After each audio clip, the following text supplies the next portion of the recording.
Good morning, everyone, and welcome back to another episode of War Thunder. My name is Ross, and today we're taking a look at a vehicle I'm actually kind of surprised I haven't covered on the channel yet. You know, mainly because of how much I talk about it and how many times it shows up to just ruin my day. Today we're taking a look at the ISU-152. This is a very freaking cool vehicle, just because of how crazy it is slash was when it was first introduced. So, when the Germans started fielding heavier armor on the Eastern Front, mainly being Panthers and Tigers, the Soviets needed something quite heavy to just ruin their day, right? They came up with a good few things. I mean, primarily the 85mm for the KV, IS, and the T-34 series of tanks. Later on, the 122 for the IS and a prototype for the KV. Nonetheless, this was their tank destroyer answer, because the Russia's tank destroyers at the time were kind of lacking against that heavier German armor. So they decided to take a 152mm field gun and just slap it in a KV hull. Now that would technically be this thing, the ISU-152. This is based on the KV. The ISU is based on the IS-1. That's what the IS stands for. Oh, well, at least what the I stands for. This thing does also get improved protection and a roof-mounted dishka, so that will be extremely helpful, although at the cost of a higher PR, because Gaijin hates us. Now, of course, the main showpiece of this thing, the enormous fucking gun. First of all, just the fucking size of this thing. Like, my god.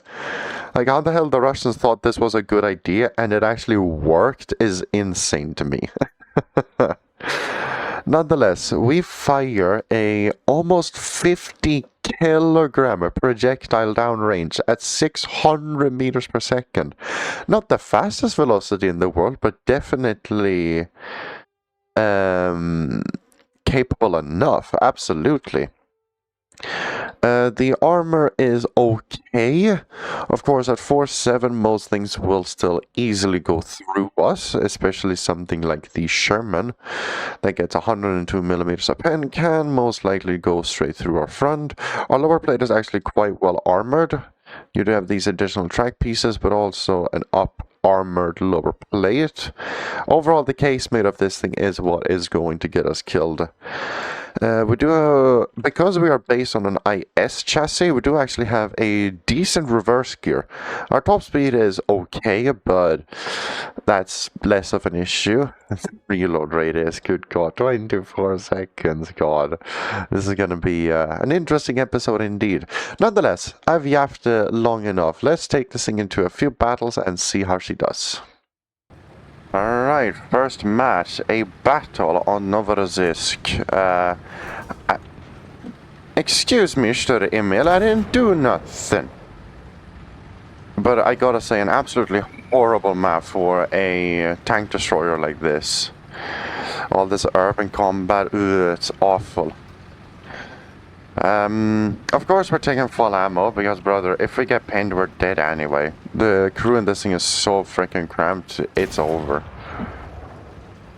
Why are you shooting? Okay, not gonna question it. Oh god. Handling on this thing. Yeah, honestly, this is what I get. I've been playing a lot of 8-0 with a friend recently, and so going back to something like this that's just way more sluggish is it's quite the reality check.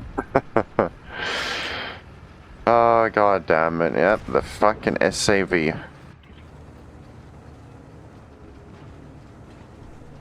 Smoke up there. Hi there, Puma. Would you mind helping me? Would really like that SAV dead. Did he just ruin? Oh god. Oh dear god, the game really stuttered there. Apologies, if you could see that. Our Puma got into a bit of a fuck.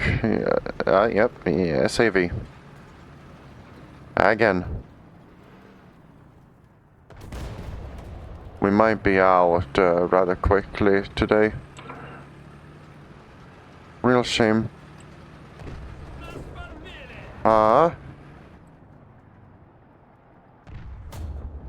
Excuse me. Just pull back. Fuck this. I could have fired, but because of how lengthy the reload on this thing is, I'd rather not waste my shot, you know? Rather just fire one and be done with it, pretty much.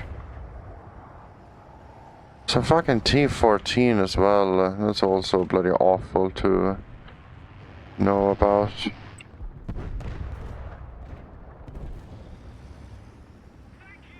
We are not alone.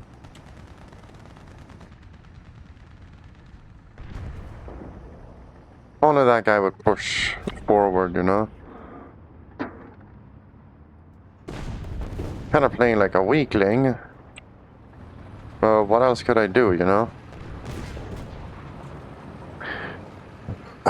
Who in the fuck keeps popping this goddamn smoke?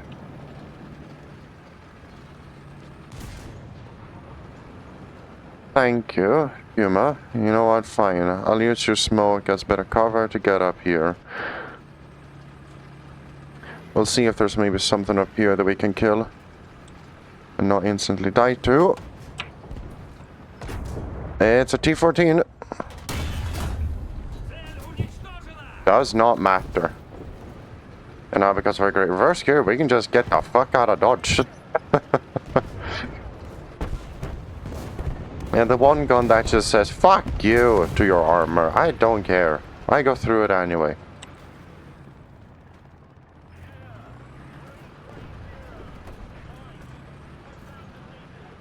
Alright, we're reloaded. Let's push up again, especially now that our T-34 buddy is showing up.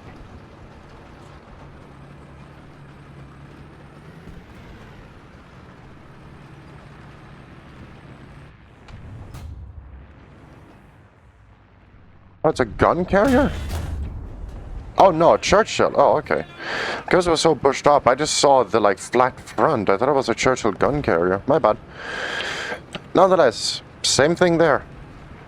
Literally the most heavily armored tank at 4.7. The fucking Churchill Mark 7. Turn to ash. That is what this thing is so good for. It didn't get the fucking nickname Beast Slayer for nothing. My god, this thing is it is an absolute beast.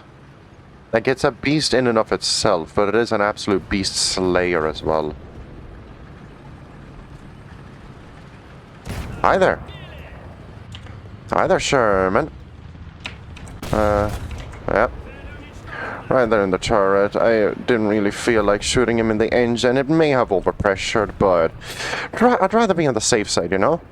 Oh, thank you, Mr. T-3457. Right there. T-34! Shoot him! It's British. Oh, dear God. No! KV! Shoot him! Yes! Avenger.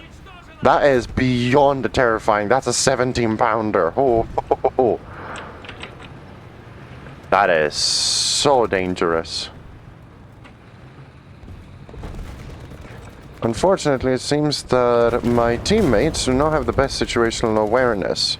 Because, you know, they didn't see the Avenger. Of course, I will say he was very well covered up. Had I not seen the movement, he could have probably... God damn it. He would have probably killed me. But it does worry me in case we get flanked. And my teammates are like, huh, what's happening? Who's getting shot? And, you know, they don't realize, oh, it's coming from behind us. Of course, I can't blame them too much. I am playing Loader after all. What should I expect, Nonetheless, how's your guys' doing? Mine is, I mean, I did say it yesterday, in yesterday's video, that, you know, yesterday was going to be awesome. It was. There was a bit of a hiccup towards the end. Some stuff came up that kind of brought my mood down, but I felt like yesterday was still an amazing day. Actually, oh, this thing is so fucking unfair. Well, actually, I say that, but it's not. Like, it honestly, I don't feel like it is, because, yeah, I get a gun that just spits on the armor of everything at this BR, but I don't have good armor myself, you know? It's not like I'm a hard thing to take down. It's just terrifying to see one of these things, because you know that if you fuck up your shot, you're just dead. It's just game over. Today might unfortunately be a little bit worse for me, because a lot of things are happening. But it should still be fun, I do hope. Hey there, buddy. Oh, a firefly. Very nice. Honestly, I should really buy the Overlord pack at some point. Because, by God, I love the 17-pounder, and especially the Firefly. Is that because of the fucking Discovery Channel and, you know, National Geographic, you know, the stories about Michael Whitman? Maybe. Mayhaps. I feel like that's how most people started out their, like, tank phase. They watched National Geographic, saw a story about Michael Whitman, and was like, oh my god, he's so cool. Even though there were literally 2 aces better than him. You know, both Otokarius and Kurt Knispel.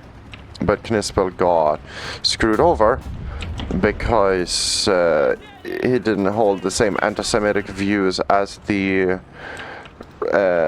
Germans did. As most Germans did, sorry, should I say. As the High Command did.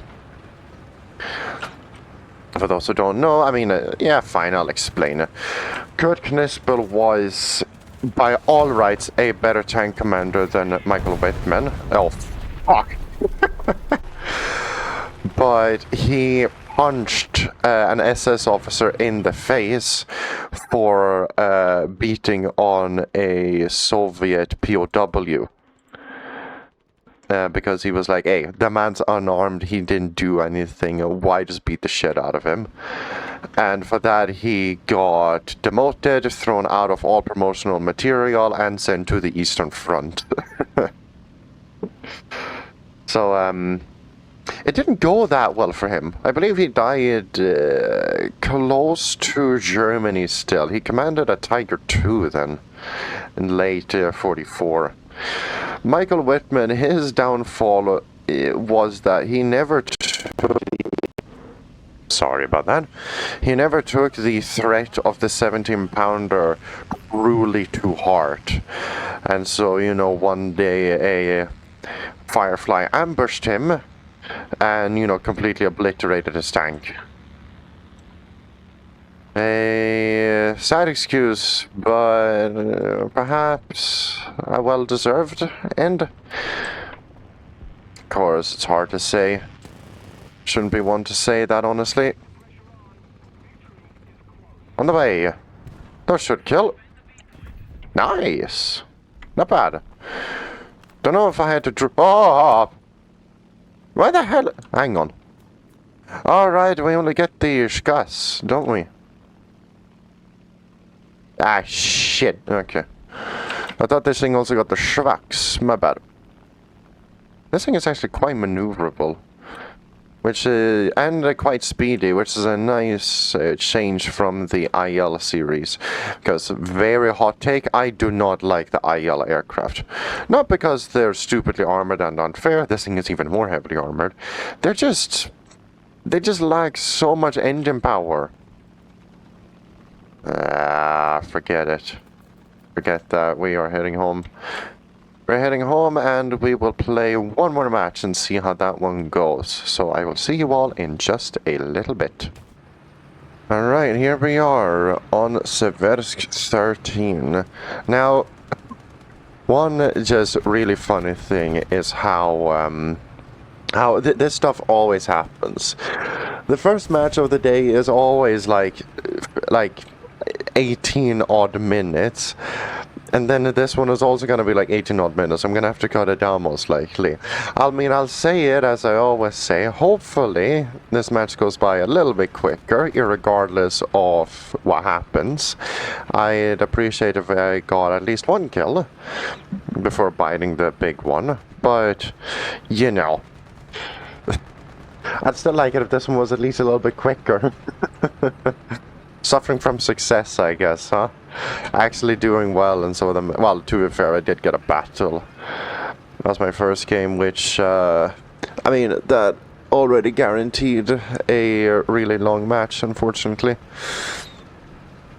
Nonetheless, yes, I am actually taking this thing into urban combat compared to, you know, what I literally said earlier, contradicting myself.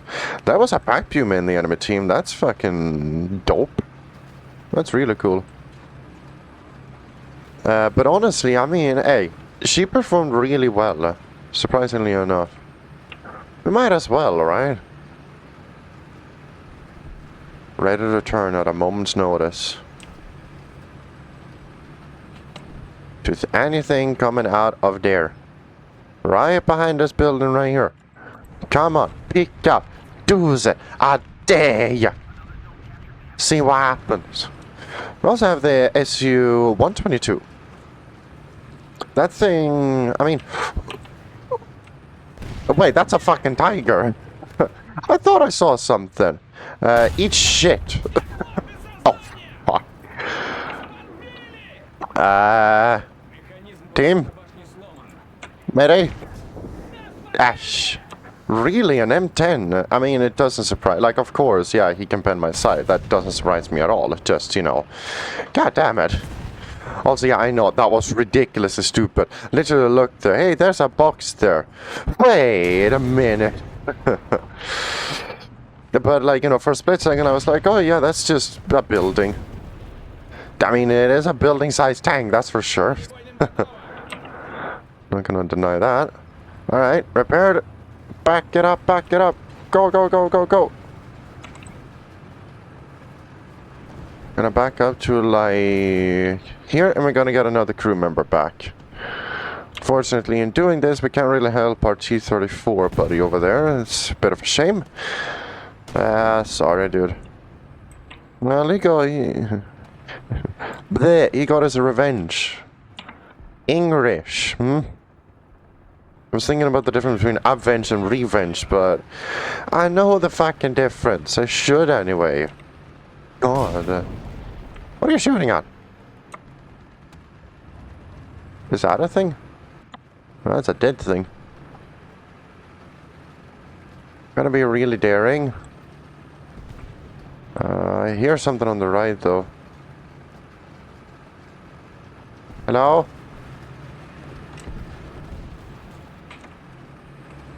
Who is you? Who? ISU?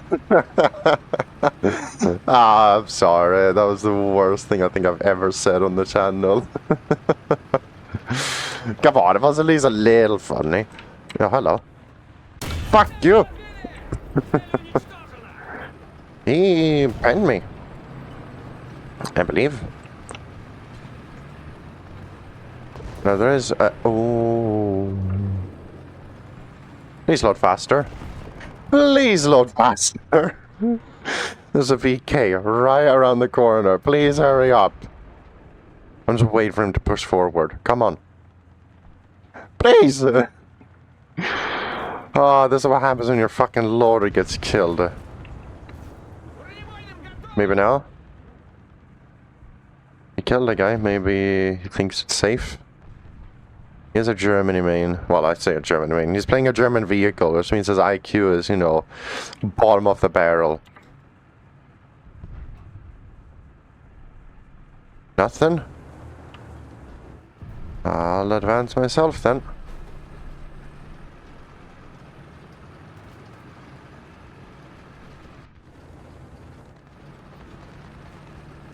Oh, what's that? Was that him? Oh, he's here. Nice. Beautiful. Okay, there's something on C. Well, I just shot. I need to reload.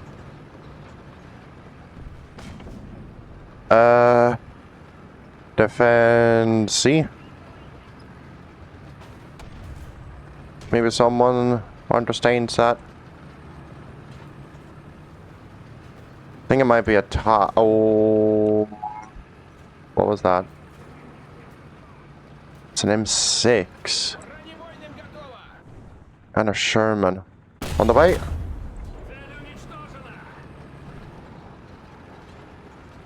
I'm well aware that the M6 is technically the bigger threat, but he is also more sluggish. Maybe I can afford to kill the Sherman and wait for this guy to come over to me.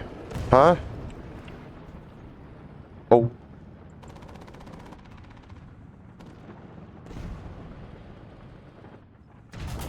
Yeah. See, here's the thing. I know I could have backed up more to potentially save me from the fucking M6. But at the same time, I was really hoping to finish that fucking reload so that I could kill the VK. Because, brother, you saw how blind he was. What was he doing?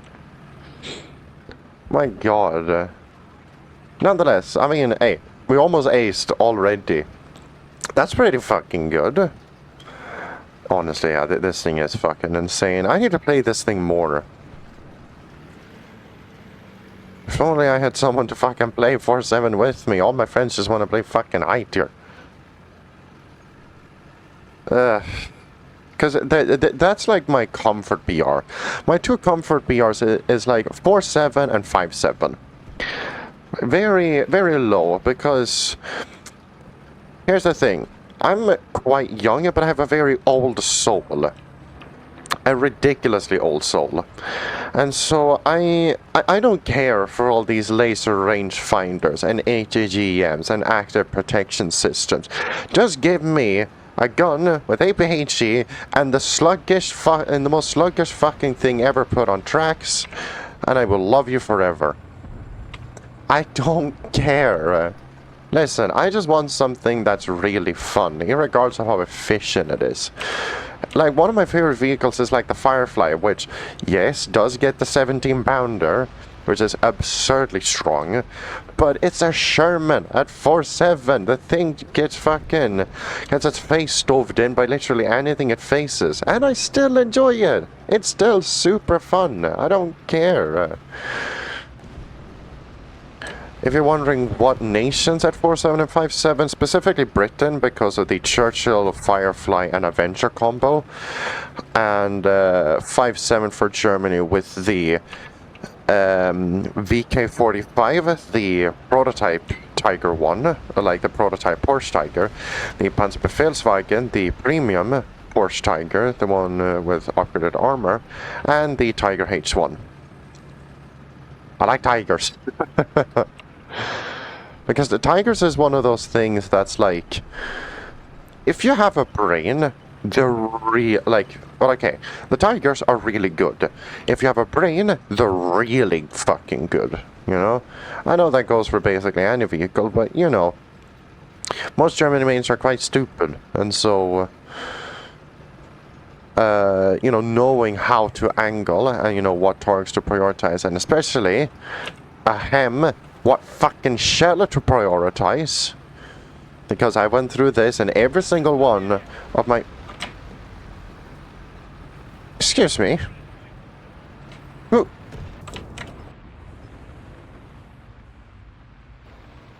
Could have probably shot there. It's a heavy? What fucking heavy doesn't bend my side? How the oh, he must have shot me with the 37. Interesting. Oh well, that happens. Alrighty then, not bad at all. This thing did really perform way above my expectations.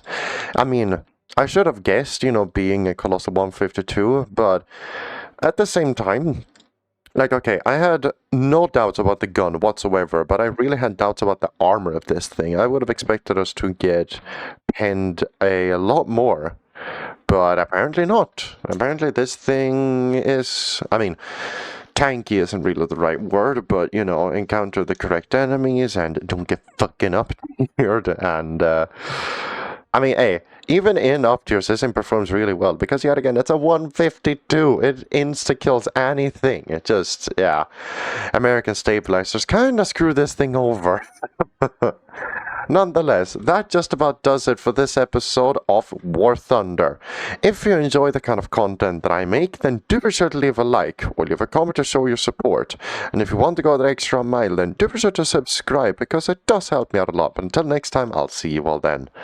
Bye bye.